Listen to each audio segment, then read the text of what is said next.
Welcome to smart accounting classes. आज हम लोग डिसोल्यूशन ऑफ पार्टनरशिप फर्म का एक प्रैक्टिकल पार्ट देखेंगे।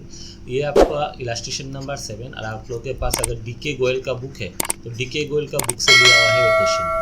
इलास्ट्रेशन नंबर 7 में आपको मिलेगा। तो क्वेश्चन कहता है XYZ आपका पार्टनर था और यहाँ पे 3:2:1 करके उन लोगों का प्रॉफिट शेयरिंग रेशियो था।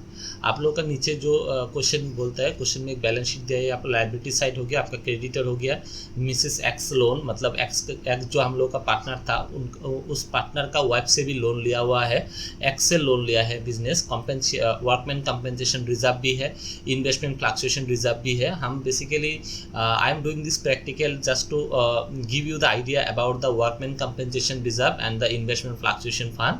उसके बाद आपका कैपिटल दिया हुआ है, बैंक बैलेंस है, डेटर से आपका प्रोविजन माइनस किया हुआ है, स्टॉक है, इन्वेस्टमेंट प्लांट एंड गुडविल, ठीक है। और नीचे कुछ आप लोगों के इन्फॉर्मेशन है, ठीक है। इन्फॉर्मेशन हम लोग बाद में देखेंगे। आपको क्वेश्चन क्या कहता है, क्वेश्चन आपको बोल रहा है कि आपको नेसेसरी लेजर अकाउंट बनाना है, नेसेसरी अकाउंट बनाना है। तो जब नेसेसरी अकाउंट का बात आता है तो यहाँ पे हम लोग को 3 अकाउंट मैंडेटरी बनाना है। एक आपका रियलाइजेशन हो गया, एक आपका पार्टनर्स कैपिटल हो गया, एक आपका कैश और बैंक बैलेंस हो गया। तो यहाँ पे देखिए आपका बैंक बैलेंस है, so we will prepare in this account in this question bank balance, ठीक है। बैंक अकाउंट हम लोग बैंक अकाउंट प्रिपेयर करेंगे। तो पहले तो हम लोग को रियलाइजेशन अकाउंट देखना है। तो हम लोग कैसे रियलाइजेशन अकाउंट बनाते हैं, तो पहले हम लोग एक रियलाइजेशन अकाउंट बनाते हैं। तो हम लोग लिख लिया रियलाइजेशन अकाउंट, ओके। बहुत इजी सा प्रैक्टिकल होता है। पर्टिकुलर्स आप लोग जब एग्जाम में प्रिपेयर करेंगे तो पूरा फॉर्मेट बनाइएगा। यहाँ पे हम शॉर्ट में लिख रहे हैं पर्टिकुलर्स अमाउंट, और यहाँ पे भी हम लोग लिख लिया particulars amount. Particulars amount both side में एक डेबिट साइड और क्रेडिट साइड होता है। तो हम लोग लिख देता है ये आपका डेबिट साइड हो गया और ये आपका क्रेडिट साइड हो गया। सो दिस इज द पार्ट, ये आपका डेबिट साइड, ये आपका डेबिट साइड है और ये आपका क्रेडिट साइड है, ठीक है। और एग्जाम में आप जब प्रिपेयर करेंगे तो डेट पर्टिकुलर जेप अमाउंट, डेट पर्टिकुलर जेप अमाउंट से आपको प्रिपेयर करना है। तो क्वेश्चन में देखिए आपको क्वेश्चन क्या बोल रहा है, तो एक बार क्वेश्चन देखेंगे फिर से। तो रियलाइजेशन अकाउंट बनाने से पहले 2 चीज़ का ध्यान आपको देना है। रियलाइजेशन अकाउंट में first of all you have to transfer all the assets excepting the liquid asset. तो यहाँ पे इस क्वेश्चन में जो है, इस क्वेश्चन में आपका जो लिखा हुआ है, एक बार देखते हैं इस क्वेश्चन में क्या क्या लिखा है। इस क्वेश्चन में क्या दिया है, यहाँ पे देखिए आपका बैंक बैलेंस है। तो bank is a liquid, bank is already in a liquid form. तो बैंक बैलेंस का मतलब ये बैंक बैलेंस हम लोग रियलाइजेशन अकाउंट में ट्रांसफर नहीं करेंगे। बैंक बैलेंस को छोड़ के अगर यहाँ पे जो भी एसेट रहता है वो सारा एसेट हम लोग रियलाइजेशन अकाउंट में ट्रांसफर कर देंगे। लेकिन इसके अलावा भी हम लोग को प्रिलिमिनरी एक्सपेंसेस ट्रांसफर नहीं करना होता है, डिफर्ड रेवेन्यू एक्सपेंसेस हम लोग ट्रांसफर नहीं करते हैं। तो ये सब हम लोग किस लिए ट्रांसफर नहीं करते हैं कि हम लास्ट वीडियो में मैंने बोला भी था, और फ्यूचर में जाके अगले प्रैक्टिकल में हम प्रिलिमिनरी एक्सपेंसेस और डिफर्ड रेवेन्यू एक्सपेंसेस ही एक प्रैक्टिकल करेंगे। तो उसमें फिर से मैं एक्सप्लेन कर दूंगा कि why we have not going to transfer the preliminary expenses and deferred revenue expenses in the realisation account. यहाँ पे तो हम लोग को मालूम पड़ गया कि बैंक बैलेंस क्यों नहीं ट्रांसफर होता है, क्योंकि bank balance already in a liquid form. So why should we transfer the bank balance to the realisation account. We are transferring this assets, okay, these assets to the realization account for the purpose of what, for the purpose of selling the assets and उसके जो भी cash हम लोग को मिलता है वो cash से हम लोग क्या करेंगे, उस कैश से हम लोग लाइबिलिटीज अगर होगा तो लाइबिलिटीज को हम लोग पेमेंट करेंगे। और अगर लाइबिलिटीज नहीं होता है तो पार्टनर के बीच में ये डिवाइड हो जाएगा जितना पैसा आएगा।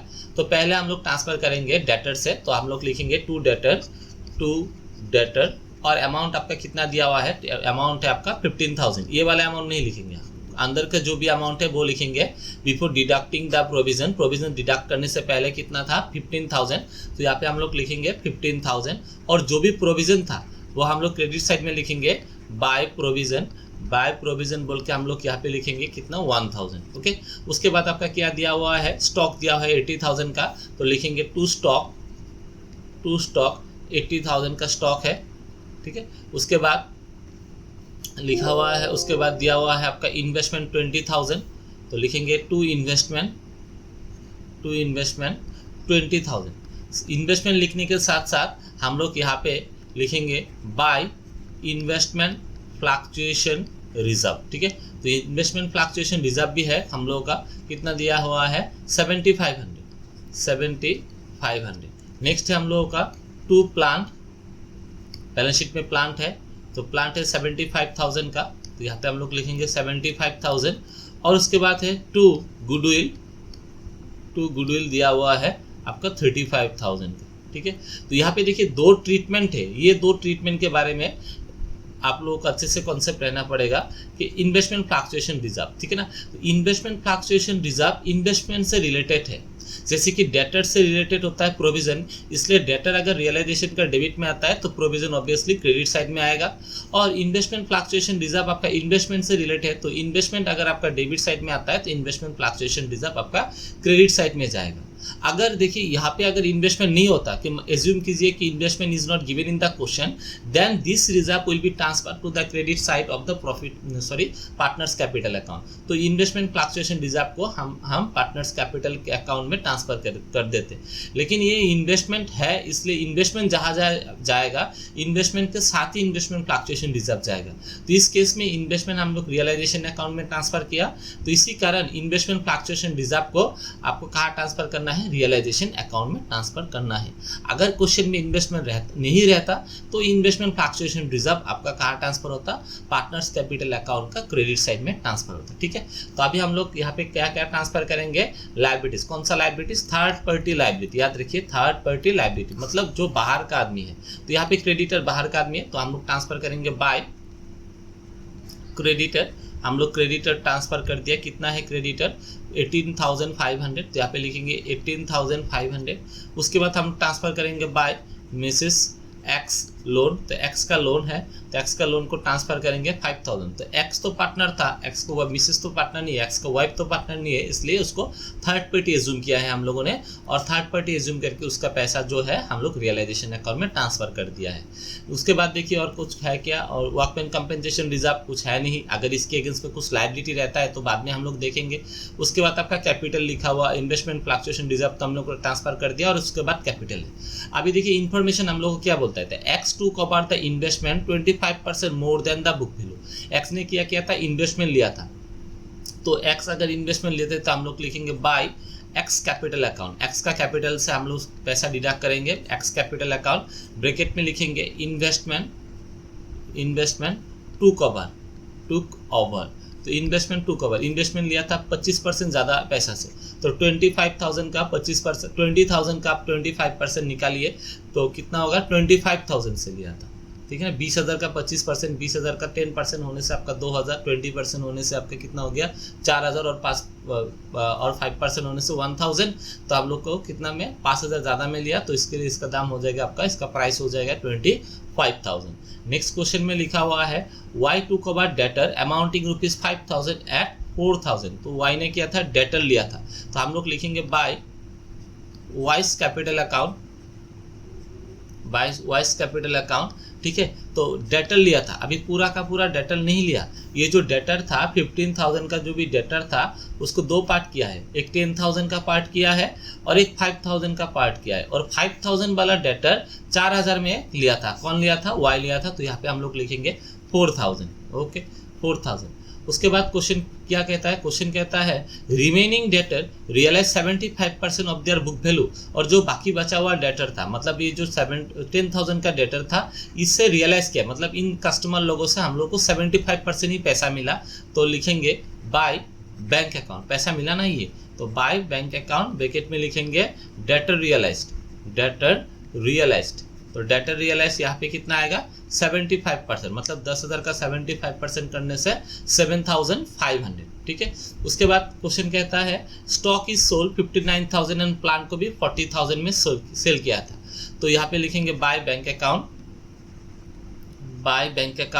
यहाँ पे हम लोग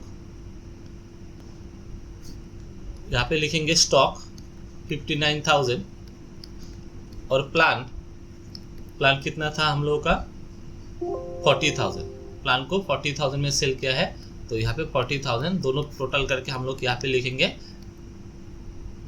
99,000, ओके 99,000। उसके बाद एक्सपेंसेस ऑन रियलाइजेशन था 1,000 का, तो खर्चा हुआ था, खर्चा होने से बैंक बैलेंस क्रेडिट होता है, तो लेजर में डेबिट में आएगा। बाय बैंक अकाउंट डेबिट में लिखेंगे एक्सपेंसेस 1,000, इजंट इट 1,000। उसके बाद क्वेश्चन कहता है it was also found there is a liability for 8,000 for damages, एक 8,000 का लाइबिलिटी था, तो उसमें लिखेंगे फिर से खर्चा हुआ टू बैंक अकाउंट ब्रैकेट में लिखेंगे लायबिलिटी फॉर डैमेजेस 8000, ठीक है। उसके बाद और कुछ है नहीं, तो हम लोग एक बार चेक करेंगे कि क्वेश्चन में कुछ लायबिलिटी बचा है कि नहीं।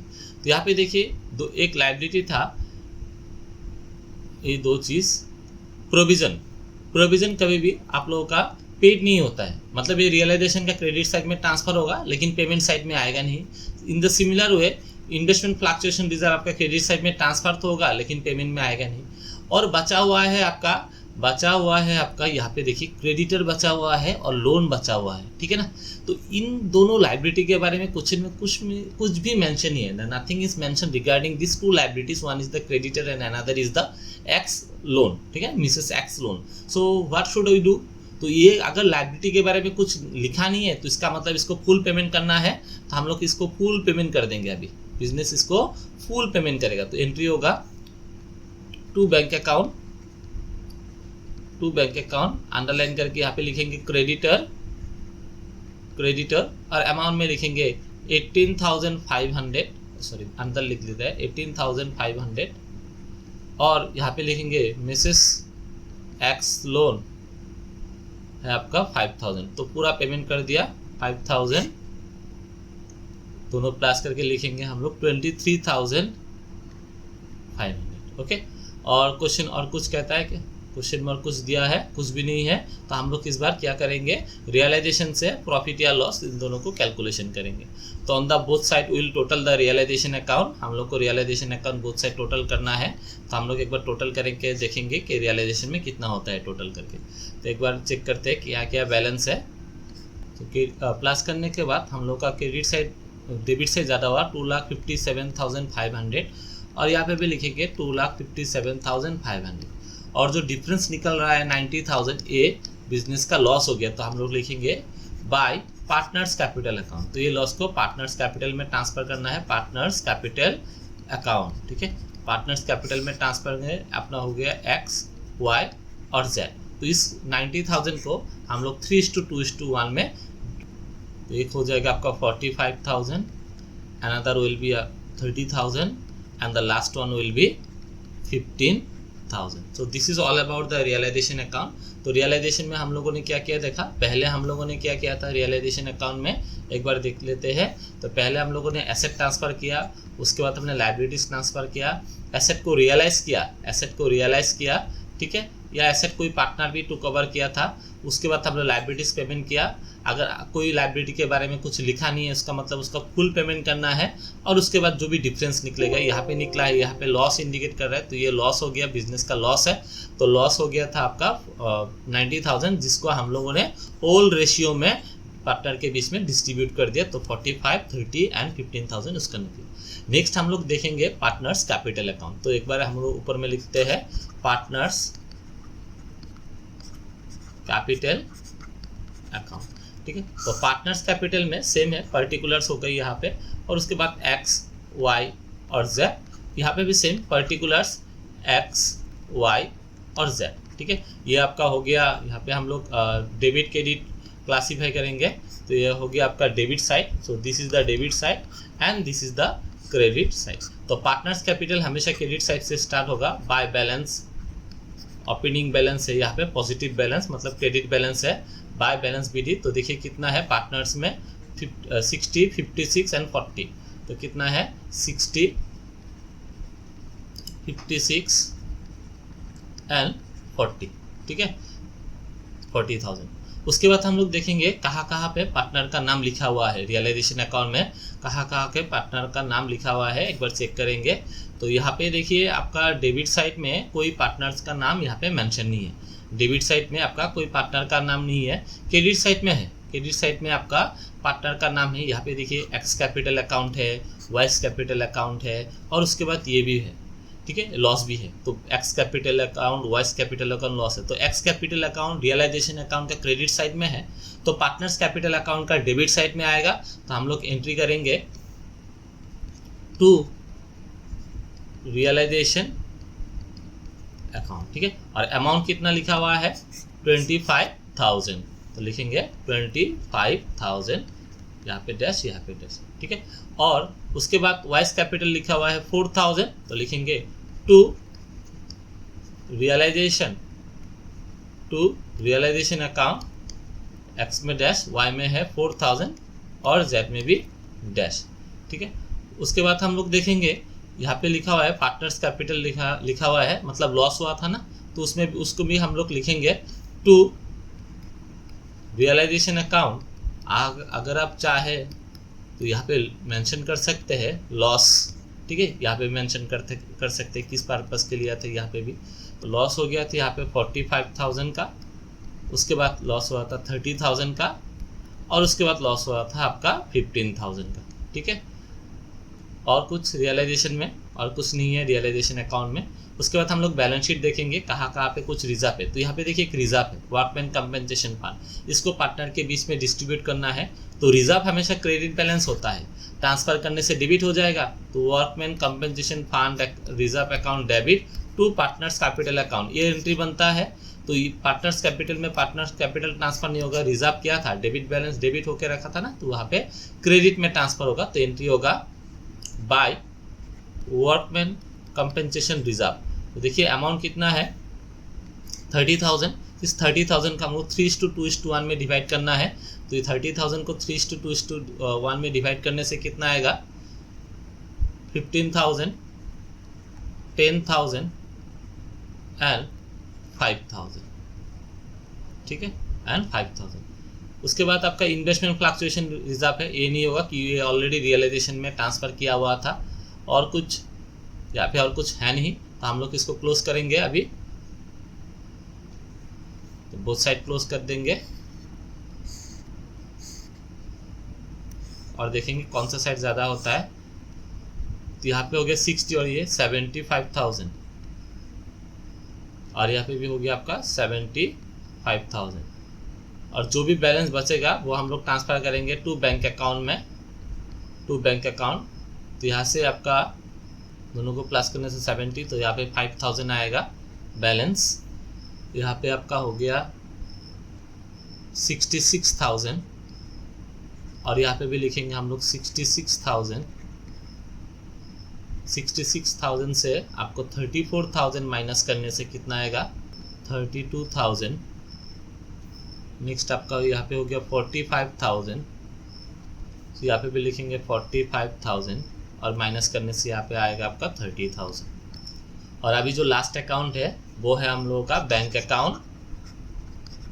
बैंक अकाउंट फिर से हम लोग यहाँ पे डेबिट साइड और ये आपका क्रेडिट साइड, ठीक है। और ये आपका हो गया पर्टिकुलर्स, रुपीस, पर्टिकुलर्स और रुपीस, ठीक है। आप लोग एग्जाम में फुल फॉर्मेट बनाएंगे, डेट पर्टिकुलर जेप अमाउंट, डेट पर्टिकुलर जेप अमाउंट। तो यहाँ पे देखिए हम लोग ओपनिंग बैलेंस से स्टार्ट करेंगे, टू बैलेंस BD। हम लोग देखेंगे कितना ओपनिंग बैलेंस था, ओपनिंग बैलेंस था आपका 1,000, तो यहाँ पे हम लोग लिखेंगे 1,000, ठीक है। उसके बाद हम लोग देखेंगे रियलाइजेशन में कहाँ पे बैंक वर्ड है। तो यहाँ पे देखिए एक बैंक है, यहाँ पे एक बैंक है, यहाँ पे एक बैंक है, यहाँ पे एक बैंक है, तो तीनों ट्रांसफ़र होगा। तो हम लोग लिखेंगे by realisation account, by realisation account, realisation account से आ रहा है बाय रियलाइजेशन अकाउंट। पहले था आपका 1,000, ये था आपका एक्सपेंसेस के लिए, एक्सपेंसेस ऑन रियलाइजेशन। उसके बाद था बाय रियलाइजेशन अकाउंट, आप लोग नोट कर लेने से आप लोगों के लिए ईजी होगा। बाय रियलाइजेशन अकाउंट ये हो गया आपका लायबिलिटी फॉर डैमेजेस के लिए, लायबिलिटी फॉर डैमेजेस, यहाँ पे था आपका 8,000 का। और उसके बाद था by realisation account, liabilities payment के लिए था बाय रियलाइजेशन अकाउंट, ठीक है। लायबिलिटीज ये आपका क्रेडिटर और एंड मिसेस एक्स लोन, इन दोनों के लिए था। तो देखिए कितना होता है दोनों को मिला के 23,500, तो हम लोग लिखेंगे 23,500, ओके। उसके बाद हम लोग देखेंगे और कहाँ पे है, तो यहाँ पे देखिए एक बैंक अकाउंट लिखा है और एक बैंक अकाउंट, दो बैंक अकाउंट है, ठीक है, दो बैंक अकाउंट है। तो वो लिखेंगे हम लोग to realisation account, to realisation account. पहले हो गया आपका 7,500, और फिर से लिखेंगे टू रियलाइजेशन अकाउंट, दोनों है तो दोनों ट्रांसफ़र कर दिया टू रियलाइजेशन अकाउंट, और ये हो गया आपका 99,000, ये 99 और ये 75, ठीक है। उसके बाद हम लोग देखेंगे पार्टनर्स कैपिटल में, यहाँ पे बैंक वार्ड है, बैंक अकाउंट है, तो ये क्रेडिट कौन सा कहाँ पे ट्रांसफ़र होगा, एक क्रेडिट साइड में ट्रांसफ़र होगा, तो हम लोग लिखेंगे bye partners capital account x आपका था 5,000, वाई आपका था 32,000 और आपका जेड था 30,000, प्लस करने से आपका हो गया 67,000, ठीक है। तो देखिए सारा का हो गया, लेकिन यहाँ पे एक चीज़ हम लोग को स्किप करके रखा है, वो है एक्स का लोन। तो एक्स का लोन, तो लोन होने से क्या पेमेंट करेंगे, X loan account debit to bank account, ये एंट्री होता है, X loan account debit to bank. तो बैंक पे बैंक ट्रांसफ़र नहीं होगा, एक्स लोन डेबिट में है तो क्रेडिट में ट्रांसफ़र करेंगे, तो लिखेंगे by X loan account. Accounting concept में ये पहले एंट्री होगा, ये बाद में आएगा, तो मैंने पहले कर दिया था, आप लोग पहले एक्स का लोन को पेमेंट कीजिए, उसके बाद कैपिटल पेमेंट होता है। तो कैपिटल पेमेंट से पहले लोन का पेमेंट होता है। तो एक्स का लोन कितना था, एक्स का लोन था आपका 8,000, तो यहाँ पे हम लोग लिखेंगे 8,000, ठीक है। अभी सारा हो गया, एक बार प्लस करके देखेंगे बोथ साइड, तो प्लस करने से होगा 107500, यहाँ पे भी होगा 107500, मतलब 1,07,500, ठीक है। आप लोग एक बार प्लस करके देखिए, यहाँ पे आएगा 1,07,500। This is all about the practical part of dissolution of partner. अगर आप लोगों को ये वीडियो अच्छा लगे तो वीडियो को लाइक कीजिए, शेयर कीजिए और चैनल को सब्सक्राइब कीजिए। Thank you.